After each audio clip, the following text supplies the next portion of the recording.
Hi dear students, how are you today? Today's lesson is about the blood groups. This is activity 2 in your book, page 116. Let's start with what's meant by the ABO system. ABO system is actually the blood grouping system constituted of 3 alleles, allele O, allele A, and allele B. Alleles A and B are codominant, so when they are both present, they are both going to be expressed. They are both dominant over allele O. So if there is a combination of alleles A and O, then only allele A is going to be shown to the phenotype, and this is also applicable for allele B when it is present with allele O.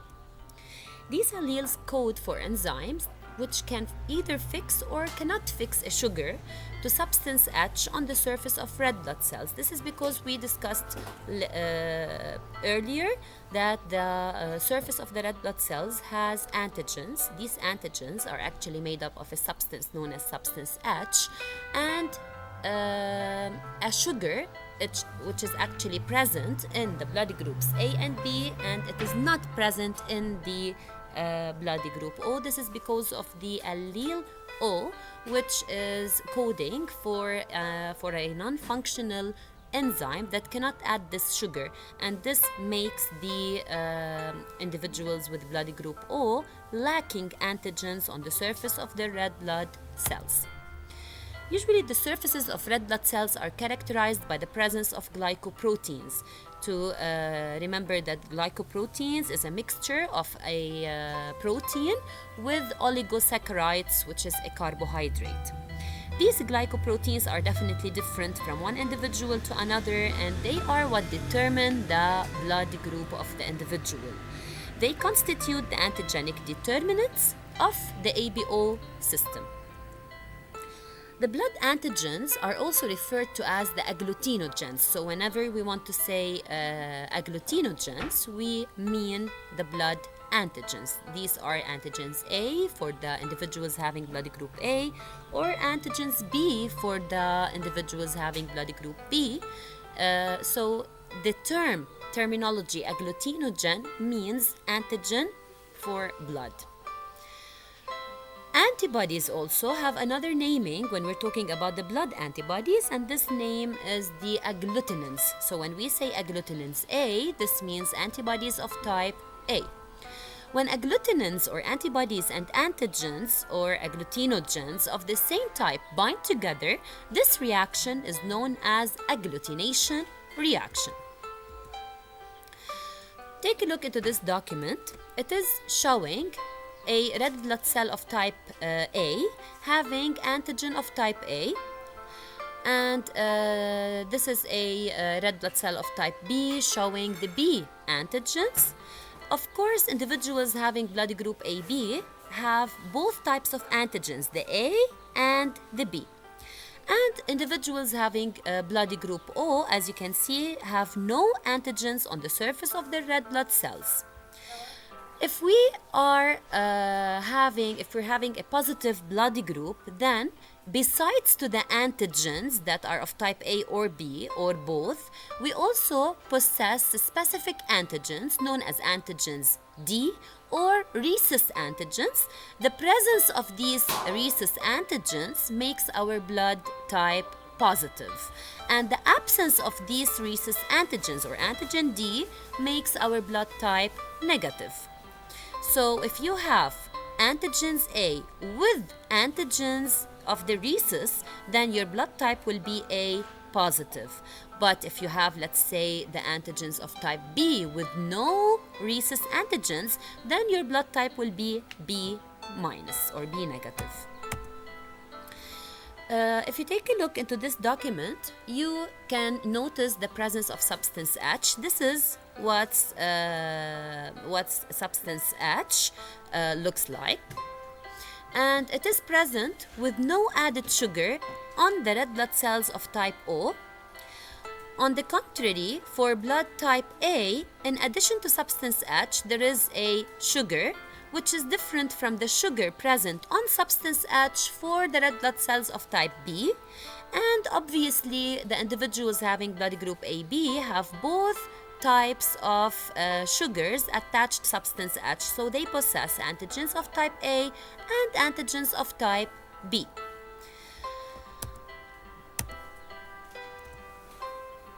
This is a very important document showing the different blood groups with the antibodies and the antigens they possess.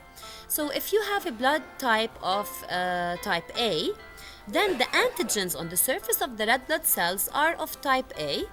The antibodies which are born with this individual are of type B. Okay, this is very important to know that we are born with antibodies that cannot fix to our antigens, or else agglutination is gonna happen, and if agglutination occurs, this is gonna ruin the red blood cells. So if you have a blood group A, then the antibodies you possess in the serum or in the plasma are of antibodies type B. So the antigens on the surface of the red blood cells will be of type A, the antibodies in the serum will be of type B. If your blood group is B, then the antigens that are on the red blood cells are of type B, but the antibodies in the serum will be the opposite ones, which are of type A.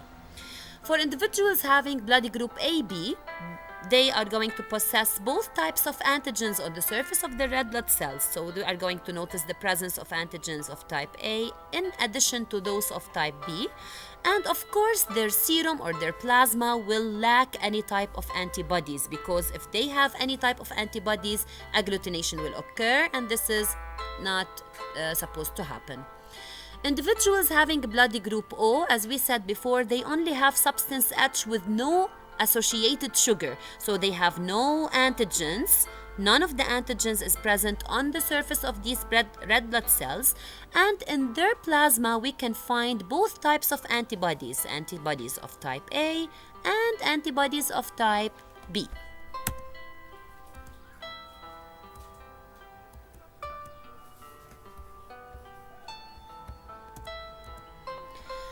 This is an illustration for grouping reaction patterns of the ABO groups using a blood group tile.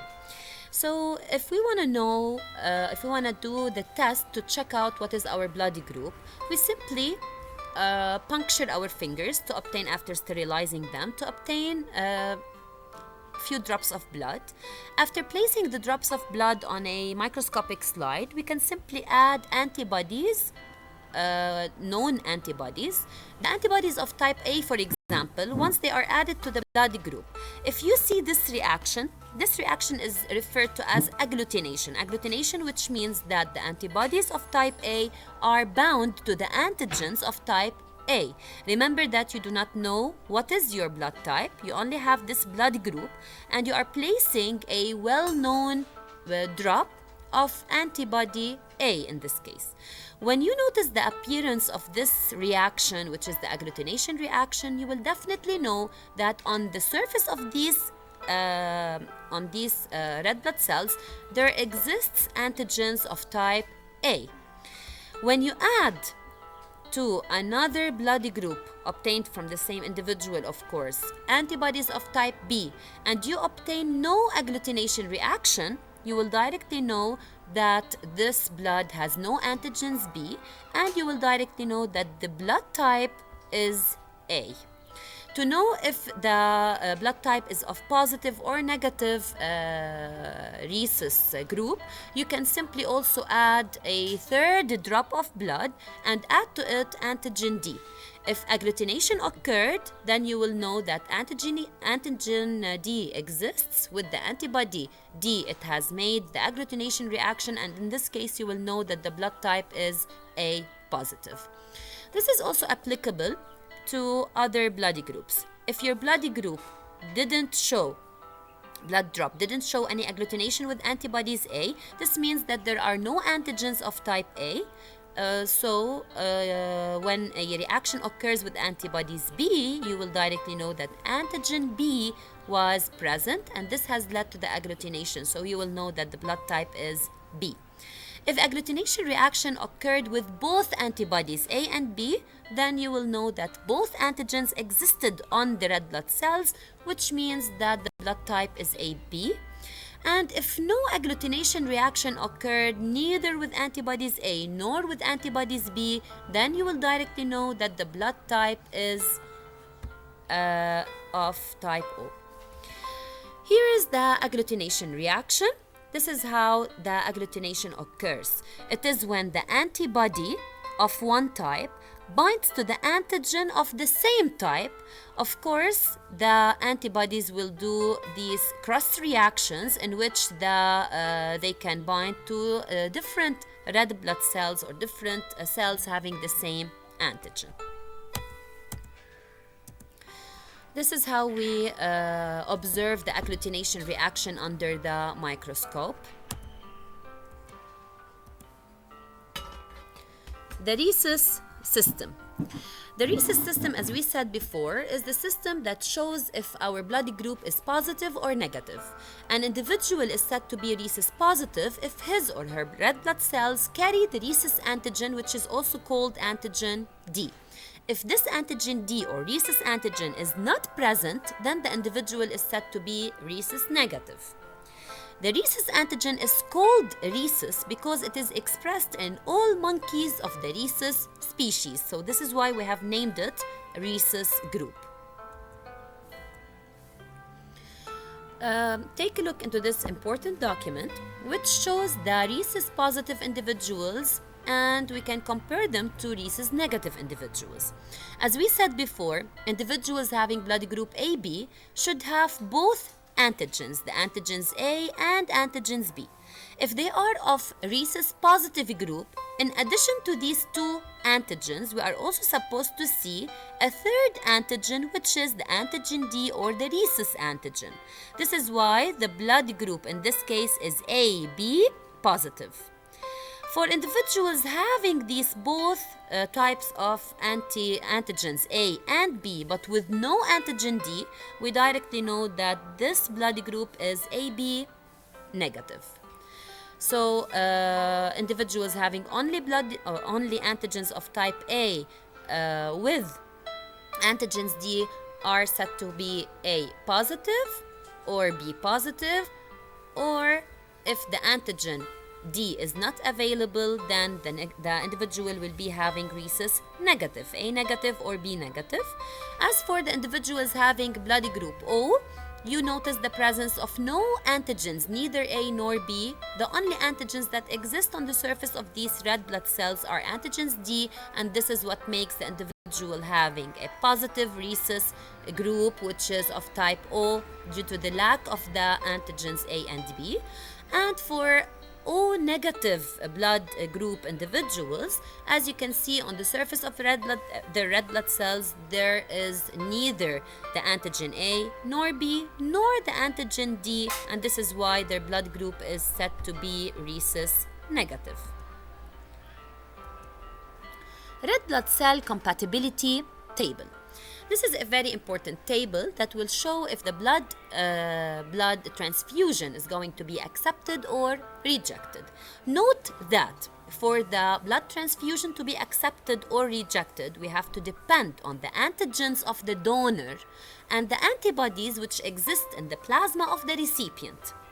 So, because individuals, donors having blood group O negative have no antigens on the surface of the red blood cells, so they are not going to undergo any agglutination reaction regardless of what antibodies exist in the plasma of the recipients. This what makes this blood transfusion from donor of blood type O negative accepted with any blood type of the recipient. As for blood types O positive individuals usually have the antigens of type D only.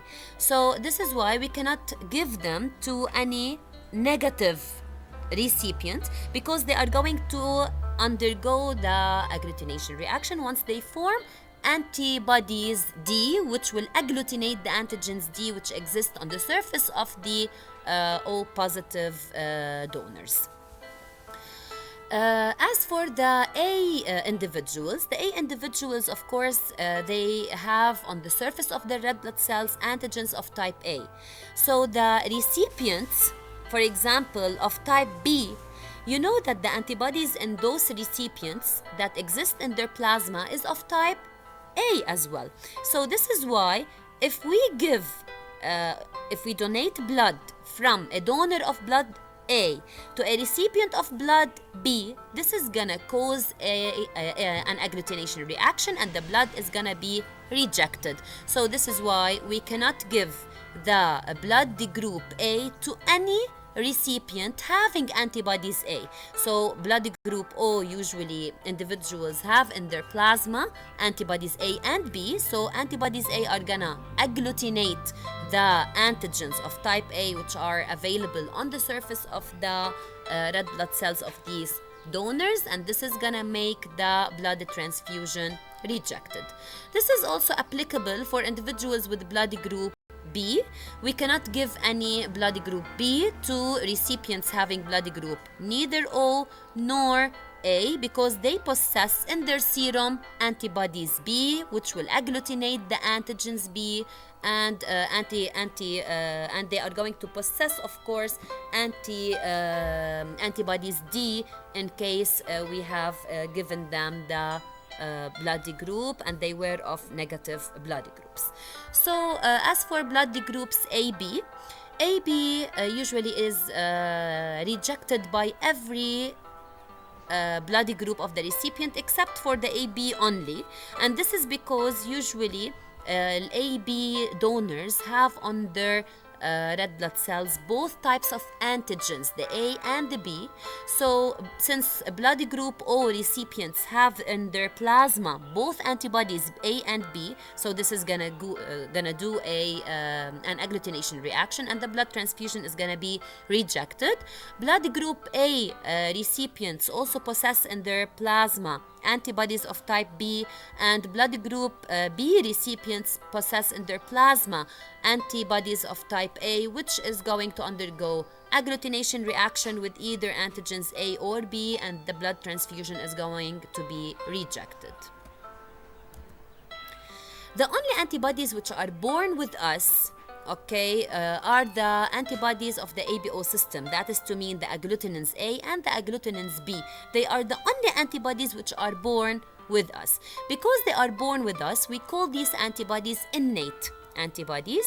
All other antibodies are actually formed upon the exposure with foreign antigens, and an example on these antibodies are the antibodies for the rhesus. They are not born with us, but when a negatively blood group individual receives a positive blood group transfusion, they are going to possess antigens of type D or anti-rhesus, and the blood transfusion is going to be rejected. So because these antibodies are not born with us, they are formed upon exposure with foreign antigens. These antibodies are said to be acquired.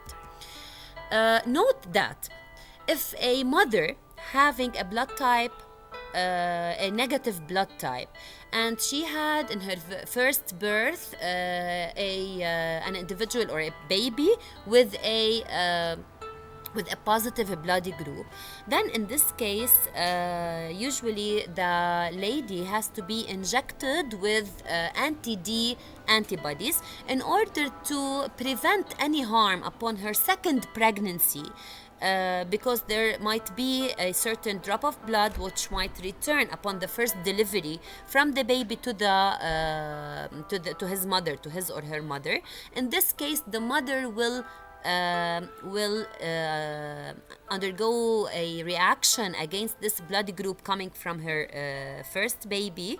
Because she has a negative blood group, she's gonna form antibodies, anti-D, against these positive red blood cells coming from her baby. So if she got pregnant for the second time and the second baby is also having a positive blood group, the antibodies that she has developed might attack the red blood cells of her second baby, and this is gonna cause certain troubles. This is why any lady having a negative blood group has to be injected with anti-D after her first delivery.